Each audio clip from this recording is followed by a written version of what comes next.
G'day guys, welcome back to the Hobby Hatch. And if you're new here, welcome. I think we're all enamoured by what lurks in the deep, Eldritch horrors that might exist down there. And so to represent that, I've decided to make a little diorama here. So for this diorama, I have used a lot of inspiration from the Cthulhu mythos, which you'll see in a moment. But to get started, I decided to use some packing foam that I had on hand, which I cut with a hot wire cutter and glued down to a piece of MDF board. Now, the polystyrene foam that I'm using is not ideal. It's just packing foam. Normally I'd use XPS foam, which is a lot easier to cut and form, but the hot wire cutter makes short work of this packing foam, which would normally bundle off into little tiny beads any chance it got. So as you saw, I cut out some ripples along the sea floor, just give it a bit of topography, and then tried to spruce it up with some corkboard, which I just tore up and hot glued down. Then using some tried and tested plaster mix with some Mod Podge and a little bit of paint, I slopped that all over the base. To save myself some of the headache of cleaning up the sides, I gave it a nice border of masking tape, which really helped kind of stop it all slopping over the edges and down the sides onto the MDF base.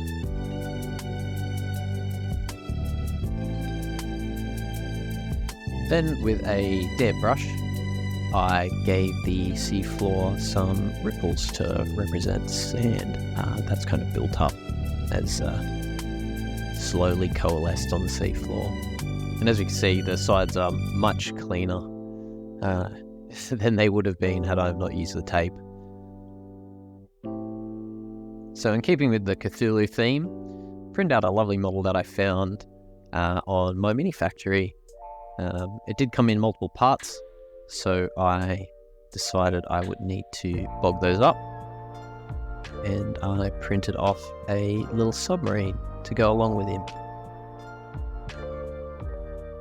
So here, using Milliput, which is a 2-part epoxy, very easy to work with a little bit of water, I squished it down to all those recesses that were left over from gluing the model together, and tried to give it a little bit more detail, kind of blend it all in and make it nice and cohesive.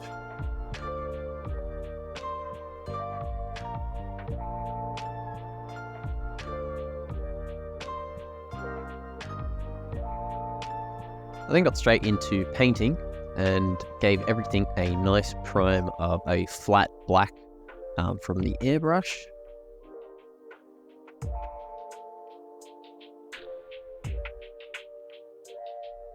And then using some Morgas bone, I gave the sea floor a nice sandy colour. So with this technique that I decided to use, I'm hitting those ripples just from one direction with the first colour, which was a bit more of a warmer off-white tone.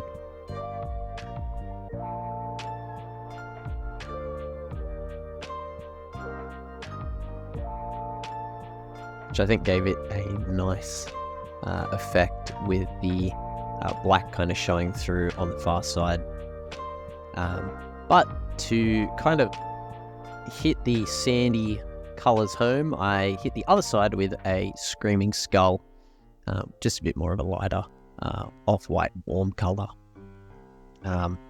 which gave me quite a nice effect.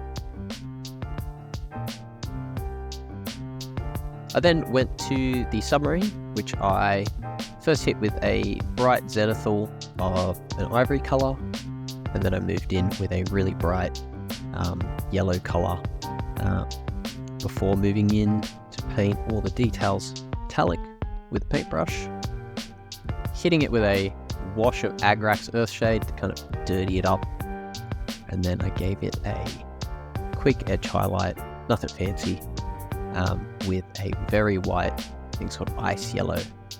I think it turned out pretty nice.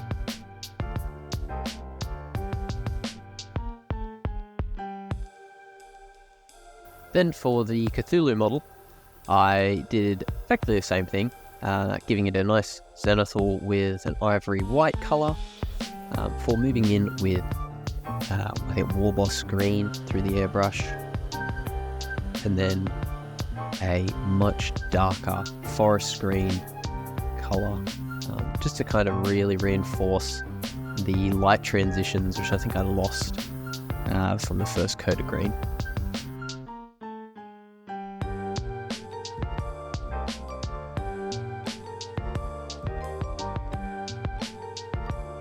To add a little bit more depth to this model, I decided I'd whip out the contrast paints.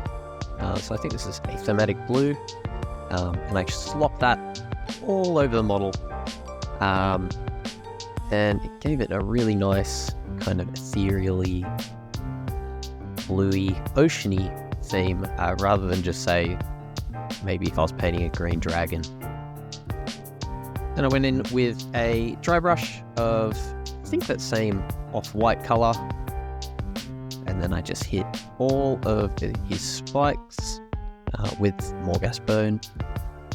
Also painted in his mouth with some contrast red, and then finished him off with some Agrax Earthshade to kind of muddy up those extra bony details.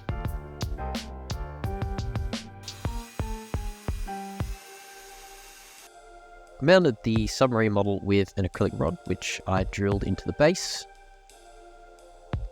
and I glued down the Cthulhu, and they were pretty much ready for the resin pour.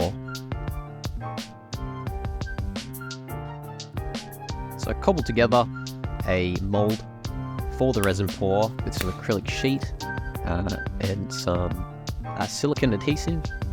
Mixed up my deep pour resin, adding some very vibrant blues and green alcohol inks, and then I poured it in.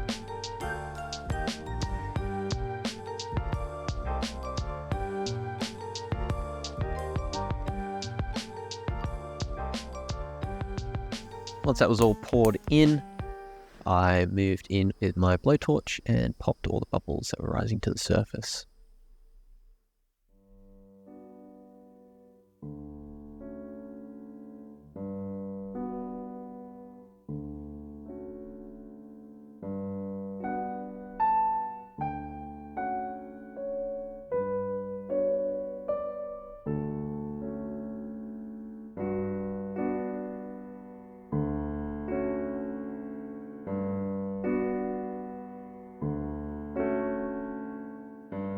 So as you can see, I greatly underestimated the amount of heat that the resin would produce, and it effectively boiled itself, completely tinting the submarine yellow and forming all these bubbles and blobs along the top of the diorama. But to finish it off, I sprayed the rims black, hit everything else with a gloss varnish, and moved on to the glamour shots.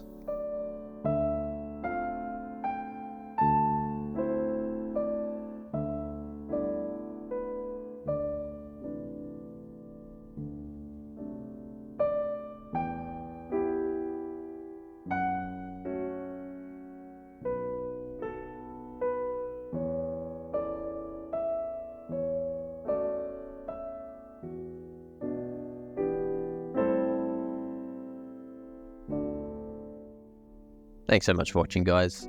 Even though this one didn't necessarily go to plan, I still had a lot of fun doing it, and I don't know, I still think it looks pretty cool. But anyway, if you enjoyed what you saw, consider leaving a like.